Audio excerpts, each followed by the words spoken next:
ဇင်းတော့ခါမှလုပ်နိုင်မဖို့ရမှာဟုတ်လားဒါဆိုတခါကြိုင်လို့ရလားအားလုံးပဲမင်္ဂလာပါဒီဗီဒီယိုမှာဆိုရင်တော့တခါကအားလုံးကိုသတင်းကောင်းလေးတစ်ခုပြပြစရာရှိပါတယ်ဆိုတော့သတင်းကောင်းလေးကဘာလေးဖြစ်မလဲဆိုတာသိရအောင်ဗီဒီယိုလေးကိုအဆုံးထိကြည့်ပေးပါအောင်နော် Let's go မကြခင်မှာဖုန်းမီမြေမှာ product လေးရောက်ရှိတော့မှာဆိုတော့အဲ့ဒီထဲမှာအရင်မိုက်တဲ့ TWS လေးတစ်ခုကိုတခါကအမောင်စလို့ပြပြရမှာဖြစ်ပါတယ်ကဲစလိုက်ကြရအောင် TWS ရဲ့ model လေးကတော့အခုထားလို့မြင်နေရတဲ့ PA18 ပဲဖြစ်ပါတယ်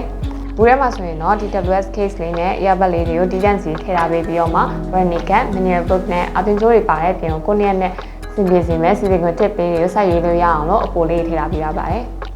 ဆိုတော့ဒါတော့အရင်ဆုံး case လေးကိုအရင်ဆုံးကြည့်ရအောင်နော်ဒီမှာဆိုလို့ရှိရင်သူ့ရဲ့အဓိကထူးခြားချက်ကပါလဲဆိုလို့ရှိရင်သူက battery power လက်ကျန်တွေကို digital display နဲ့ပြပေးဖို့အတွက်ဆက်ခွင့်လေးပါရှိတယ်ပြီးသူ့ရဲ့ case ရဲ့ quality ကလည်းအရင်ကကောင်းမွန်တဲ့အပြင်မှာသူ့ဒီမှာဆိုလို့ရှိရင်ဂျိုးတာမှမဟုတ် kitchen လေးနဲ့ထည့်ဖို့အတွက်အပေါက်လေးလည်းပါရှိတယ်နောက်ပြီးသူ့ရဲ့အာတင်မောက်ဆိုလို့ရှိရင်တော့ type C အာတင်မောက်လေးပဲဖြစ်ပါတယ်ကဲဒါဆိုရင်ကြက်လေးတက်ဆမ်းဖို့ဒါဖုန်းနဲ့ချိန်ကြည့်လိုက်မယ်နော်သူရဲ့ Bluetooth version က 5.4 ဆိုတော့ချိန်ဆက်မှုကလည်းအမြန်ဆန်နေရောပဲကဲဒါဆိုသရှင်လေးဖွင့်ပြီးနားထောင်ကြည့်မယ်နော်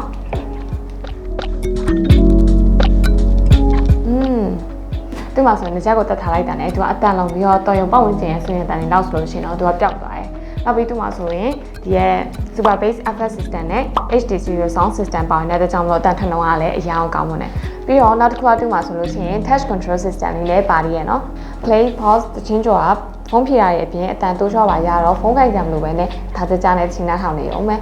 Touch Control လေးစိတ်ကိုတော့ manual book ဒီမှာကြည့်ပေးပါနော်ဆိုတော့သူရဲ့နောက်ဆုံးအနေနဲ့သူရဲ့ battery capacity လေးကိုကြည့်ရအောင်ဆိုတော့ earbud လေးတက်ဆိုလို့ရှိရင်တော့သူရဲ့ battery capacity က 30 mAh ပါရှိပြီးတော့မှ case တက်ဆိုလို့ရှိရင်တော့သူရဲ့ battery capacity က300 mAh ပါရှိပါတယ်ဆိုတော့သူအားဖြည့်တင်မှုတက်ဆိုရင်တော့အချိန်2နာရီလောက်ကတော့လိုအပ်တယ်ပေါ့နော်ဒီနေချက်လေးတွေကတစ်ချိန်မှာဆိုလို့ရှိရင်4နာရီအထိအသုံးပြုလို့ရပြီးတော့အားကုန်လာပြီဆိုလို့ရှိရင်လည်းဘူးလေးထဲမှာအားဖြည့်တင်ပြီးတော့အချိန်အများဆုံး16နာရီအထိအသုံးပြုလို့ရတယ်ဆိုတော့တစ်ချိန်နေအဝနားထောင်လို့ရပြီပေါ့နော်အော်ဒါနဲ့သတင်းကောင်းလေးပြောဖို့တက်မေးတော့မလို့အခုတခါ unbox လုပ်ပြထားတဲ့ PA18 TWS ရဆိုလို့ရှိရင်မကြခင်မှာဈေးကွက်ထဲမှာရရှိတော့မှာဖြစ်ပါတယ်ဆိုတော့တခါတော့ဘက်ကနေပြီးတော့မှဘုံမီဖန်တွေအတွက်ကိုပြောချင်တဲ့ comment လေးတစ်ခုအစီအစဉ်ပေးထားပါတယ်